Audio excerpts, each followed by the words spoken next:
সফলতা শুধু পার্থিব জীবনের জন্যই নয়, আখিরাতের সফলতাই কিন্তু প্রকৃত সফলতা। এই সফলতার একটা ব্যাখ্যা যদি আপনি কোরআন এবং হাদিসের আলোকে দিতেন। ধন্যবাদ। আলহামদুলিল্লাহ ওয়াসসালাতু ওয়াসসালামু আলা রাসূলিল্লাহ ওয়া আলা আলিহি ওয়া সাহবিহি আজমাইন, আম্মা বাদ। ইসলামের দৃষ্টিতে জীবনের সফলতা এটা বুঝতে হলে আগে জীবনটাকে বুঝতে হবে। আমরা জীবন বলতে কি বুঝি? জি, আমরা সাধারণত যারা বস্তুবাদীরা জীবন বলতে বোঝে জন্ম থেকে মৃত্যু পর্যন্ত এই যে পিরিয়ডটা, এই পিরিয়ডটাকে তারা জীবন বলে মনে করে, আখ্যা দেয়। হ্যাঁ, যে এটা হলো তাদের জীবন।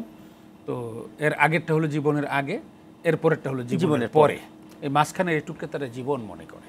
কিন্তু ইসলামের দৃষ্টিতে জীবনের ব্যাখ্যাটা আরও লম্বা। আচ্ছা আচ্ছা। জীবনটা ইসলামের দৃষ্টিতে জীবনটা হলো একটা চক্র, যেটাকে আমরা লাইফ সার্কেল বলে থাকি। জি, চক্র বলা হয় কোনটাকে? যে বিন্দু থেকে যাত্রা শুরু হয়েছে ঘুরে আবার যখন সেই বিন্দুতে গিয়ে শেষ হয়, জি, এটাকে বলে চক্র আচ্ছা। বা সার্কেল। মানব জীবন বা হিউম্যান লাইফটাও ঠিক এরকমই একটা চক্র। আল্লাহ তাআলা কোরআনে কারিমে বলেছেন, কাইফা তাকফুরুনা বিল্লাহি ওয়া কুনতুম আমওয়াতান ফাআহইয়াকুম সুম্মা ইউমীতুকুম সুম্মা ইউহয়িকুম সুম্মা ইলাইহি তুরজাউন। ওই যে চক্রটা, ওই চক্রটা আগের জায়গায় গিয়ে তোমাদের জানবে। তো এই সত্যটা জানার পরেও তোমরা কি করে আল্লাহর সাথে কুফরি করো? তোমরা তো প্রাণহীন ছিলে, আলমে আরওয়াহের জগতে ছিলে। আচ্ছা, সেখানে আমাদের সকলের কাছ থেকেই একটা কমিটমেন্ট নেওয়া হয়েছিল। আল্লাহ তাআলা আলমে আরওয়াহের সমস্ত রূহ, যেগুলো সিরিয়ালি ধারাবাহিকভাবে একের পর এক আসতেছে, জি, এই রূহগুলো সব একসাথে আল্লাহ তাআলা সৃষ্টি করে জমা করে রেখেছিলেন, যেটাকে আলমে আরওয়াহ বলা হয়, মানে রুহের জগৎ। রুহের জগৎ, হ্যাঁ, আত্মার জগৎ, রুহের জগৎ। তো সেই জগতে সবাইকে আল্লাহ তাআলা একটা কমন প্রশ্ন করে তাদের পক্ষ থেকে একটা কমিটমেন্ট নিয়েছিলেন। জি, সেই প্রশ্নটা ছিল, আলাস্তু বিরব্বিকুম, আমি কি তোমাদের রব নই? আমি কি তোমাদের প্রভু নই? তখন সমস্ত রূহ একসাথে জবাব দিয়েছিল, কালু বালা, আপনি আমাদের রব। আচ্ছা, তো এই কমিটমেন্ট নেওয়ার পর, অর্থাৎ আমার বিধান, অর্থাৎ আমার যে ফর্মালিটিজ, আমার যে প্রক্রিয়া, এই প্রক্রিয়া তোমরা মানতে সবাই যখন রাজি হলে, এবার একজন একজন করে যাও। তো দুনিয়াতে পাঠানো শুরু হয়েছে, সিরিয়াল অনুযায়ী পাঠানো শুরু হয়েছে। নির্দিষ্ট সময় কেউ থাকছে, চলে যাচ্ছে। ওমাল হায়াতুদ দুনিয়া ইল্লা লাহবুন ওয়া লাইব, দুনিয়ার জীবনটা খেলাধুলা ছাড়া আর কিছু নয়। কোরআনে বলেছে মাতাউল গুরুরও বলেছে। তো খেলাধুলার সাথেও কিন্তু তুল্য।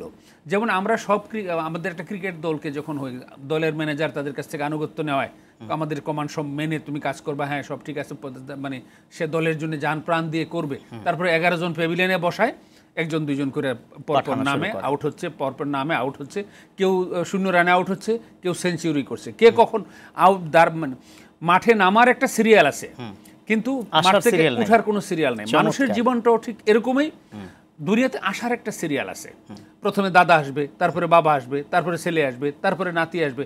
কোথাও এরকম কোনো নজির নাই যে নাতি দাদার আগে চলে আসছে দুনিয়াতে, কিংবা মানে বড় ভাইয়ের আগে ছোট ভাই দুনিয়াতে চলে আসছে, এরকম নাই। সিকোয়েন্স আকারে, হ্যাঁ, একদম ধারাবাহিকভাবে আসছে, কিন্তু যাওয়ার কোনো সিরিয়াল নাই। নাতির আগে দাদার আগে নাতি মারা গেছে, 5 ভাইয়ের মধ্যে সবার ছোট ভাই আগে মারা গেছে, তো চাচার আগে ভাতিজা মারা গেছে, এরকম। অর্থাৎ ওইখান থেকে এসে আল্লাহ তাআলা বলছেন যে ওইখানে তোমরা সবাই ছিলে, ফাহিয়াকুম, তোমাদের সবাইকে এই জীবনে আনলাম, তোমাদের এই যে দুনিয়ার জীবনে তোমাদেরকে আনলাম, এই একটা জীবন।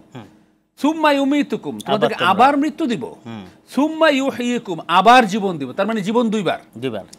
ফাহিয়াকুম সুম্মা ইউহয়িকুম সুম্মা ইলাইহি তুরজাউন, তোমরা আবার সেখানে যাবা। অর্থাৎ সে আলমে আরওয়াহ থেকে শুরু হয়েছে দুনিয়ার জীবনে এসে যে যতদিন থাকার সুযোগ পেয়েছে, কেউ 50 বছর পেয়েছে, কেউ 80 বছর কেউ পেয়েছে, কেউ কম পেয়েছে, কেউ বেশি পেয়েছে। এরপরে মৃত্যু হয়েছে, মৃত্যুর পর একটা লম্বা সময় থেকেছে, ওইখান থেকে আল্লাহ তাআলা আবার পুনরুজ্জীবিত করে ওই আগের জায়গায় নিয়ে যাবেন, ওইখানে হিসাব কিতাব চুকিয়ে দেওয়ার জন্য, যে এই যে দুনিয়ার প্রথম হায়াতে তোমরা কি করেছো না করেছো, এটার হিসাব নিকাশ চুকিয়ে দেওয়ার জন্য ওইখানে একটা সুন্দর মানে আল্লাহ তাআলার পক্ষ থেকে অত্যন্ত চমৎকার সায়েন্টিফিক একটা সিস্টেমে এই প্রসেসগুলো ডেভেলপ করে হিসাব কিতাবগুলো নিয়ে তাদের রেজাল্ট দিয়ে তাদের প্রতিদান বুঝিয়ে দেওয়ার ব্যবস্থা আল্লাহ করে রেখেছেন আগেই। মাশাআল্লাহ। তো এই যে গোটা এই প্রক্রিয়াটার নাম হলো জীবন। এখন আমরা যদি জীবনের সফলতা চিন্তা করতে চাই, তাহলে যে প্রথম অংশে যেটা আছে, এই অংশে সফলতা হলে এটা একটা সফলতা, এটা আংশিক সফলতা অথবা সাময়িক সফলতা। কিন্তু চূড়ান্ত সফলতা হবে ওই যে পরের জীবনে গিয়ে যে ফলাফল যেটা আসবে, সেইটা যদি চূড়ান্ত বিচারে সেইখানে যদি গিয়ে জীবন সফল হয়, তাহলে সেটাই হলো জীবনের সাফল্য। কোরআনে কারীম এবং হাদিসে এই বিষয়টাই বোঝানোর চেষ্টা করা হয়েছে। আপনি শুরুতে যে আয়াতটা তেলাওয়াত করেছেন, সেই আয়াতে কিন্তু আল্লাহ তাআলা পরিষ্কার করে বলে দিয়েছেন যে মানুষ এখান থেকে যাওয়ার পরে ওই যে লাস্ট মাথায় গিয়ে মানুষ দুই ভাগে ভাগ হয়ে যাবে। আচ্ছা, এখানে একসাথে আছে, ছিল একসাথে হয়তো ছিল, কিন্তু আসলে বিভাজিত আছে, কিন্তু সেটা সাধারণ দৃষ্টিতে বোঝা যায়নি। রাইট, এখানে ইমানদার কে নয়, মুনাফিক কে, মুশরিক কে, এগুলো বোঝা মুশকিল ছিল। কিন্তু ওইখানে যাওয়ার পরে মানুষ কমপ্লিটলি দুই ভাগে বিভক্ত হয়ে যাবে। একদল হবে আসহাবুন নার, একদল হবে আসহাবুল জান্নাহ। মানে আমাদের এই জীবন তরি ভাসতে ভাসতে ভাসতে ভাসতে গিয়ে দুইটা ঘাটে গিয়ে ভিড়বে। আচ্ছা, একটা হলো জাহান্নামের ঘাটে, একটা হলো জান্নাতের ঘাটে। আল্লাহ তাআলা বলছেন লা ইয়াস্তাবি আসহাবুন নারি ওয়া আসহাবুল জান্নাহ আসহাবুল জান্নাতি হুমুল ফাইজুন।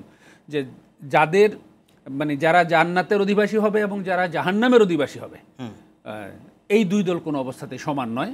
তাহলে সফলকে আল্লাহ তাআলা বলে দিলেন আসহাবুল জান্নাতি হুমুল ফাইজুন। যারা জান্নাতি হবে, জান্নাতের অধিবাসী হবে, তারাই কেবল, তাকিদ দিছে কত হবে আসহাবুল জান্নাতে, আবার হুম, আবার আলিফ লাম দিয়ে বলেছে আসহাবুল জান্নাতি হুমুল ফাইজুন। তারাই কেবল, তারাই শুধুমাত্র সফল হবে যারা জান্নাতের অধিবাসী হবে। আরেকটা আয়াতে আরেকটু স্পষ্ট করে বলেছেন ফামান যুহজিহা আনিন নারি ওয়া উদখিলাল জান্নাতা ফাকাদ ফাজ। জাহান্নাম থেকে যাকে মুক্ত করা হলো এবং যাকে জান্নাতে প্রবেশ করানো হলো, সেই হলো জীবনে প্রকৃত সফল। আচ্ছা।